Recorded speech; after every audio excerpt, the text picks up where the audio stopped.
You're probably wondering right now, why am I sitting in my chair for a comparison review of Tokyo Ghoul Chapter 8.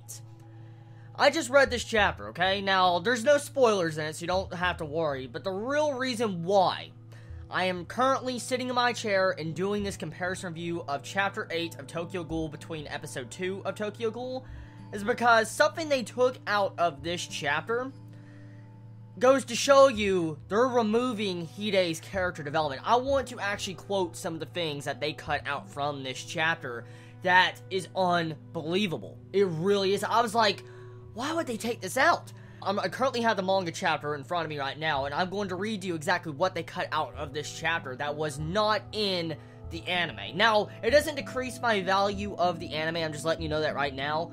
The main thing they cut out was a certain thing, an element of Kaneki's character development, and at the same time, Hide's character development. So anyways, this chapter is pretty much about the entire scene with Nishio, I think that's his name, beating the shit out of Kaneki, and at the same time, you have it to where Nishio is about to crush Hide's skull in, okay, in the chapter. That's exactly what it was, and it was shown in the anime, episode 2.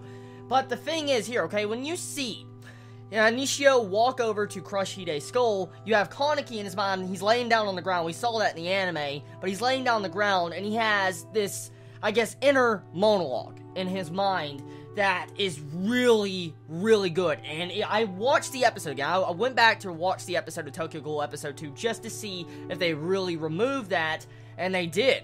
And I'm like, why? Why would they remove that? So anyways, I know you're all anticipating whatever this is, so let's begin with it. So in this right here, what I'm currently looking at is, Hide is like with Kaneki in school, and you see like the grade scores you'd see in, high school, and they're looking at their grades on the board like, oh, I didn't make the top 10 or top 100 or whatever. Well, you have Hide saying, oh, mine's not there, and you have Kaneki that's there. You can see that his is there.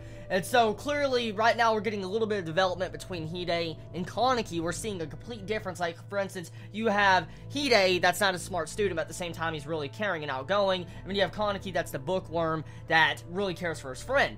But that's not the big thing that they removed. As you continue with the chapter, you'll see these different flashbacks. Like, I'm looking at flashbacks. There's no dialogue, but there's flashbacks. And the way it's shown is it really improves the overall development of Hide's character and Kaneki as a character. For instance, you have this entire scene like, this is what Hide's asking Kaneki right now.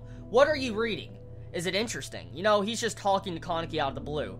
But he says, this is Hide. He's so loud and a little scary. Hey, you. That's pretty much Kaneki's first impressions of Hide, okay?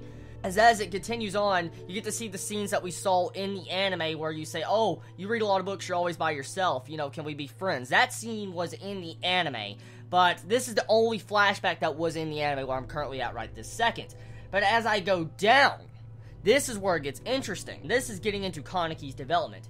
He noticed me who wasn't able to mix with others in class and became my voice. That's what Kaneki said about Hide. And so, it shows you that Kaneki, it was obvious he didn't fit in well with anyone, but the point of this is, with this dialogue, is that it shows Hide was a really big role in Kaneki's life, a really good friend. He helped him gain friends at the same time, be able to live through his school life. That's exactly what Hide's character was meant for, and they skipped this dialogue right there as Kaneki as a character, because that technically is character development for Kaneki and Hide at the same time. But that is not it. That's not the big thing they removed. It's this quote I'm about to read. Okay, this is all Kaneki, what he's saying, okay? Hide, were you always trying to save me this time as well? And when you see these, like, the footsteps where you have, Nishio about to crush Hide's head in, and it says, for Hide to be killed. The bird fights its way out of the egg. The egg is the world. And then all of a sudden, who would be born? Okay? This is dialogue that's actually said in the manga. I don't think Kaneki's actually saying that, but it's an actual monologue that's really interesting, and it shows you something that will affect Kaneki as a character later on. For instance, after that page, you see that entire head tilt with Kaneki, remember in the anime when he does his head tilt? But what they say here really goes with the quote.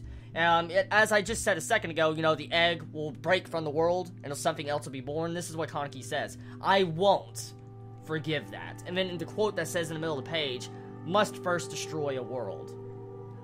So, pretty much what it shows you is Kaneki broke out from the world. He became a new person entirely after this scene. That's exactly what it shows you. His mental state kind of broke down in that entire section.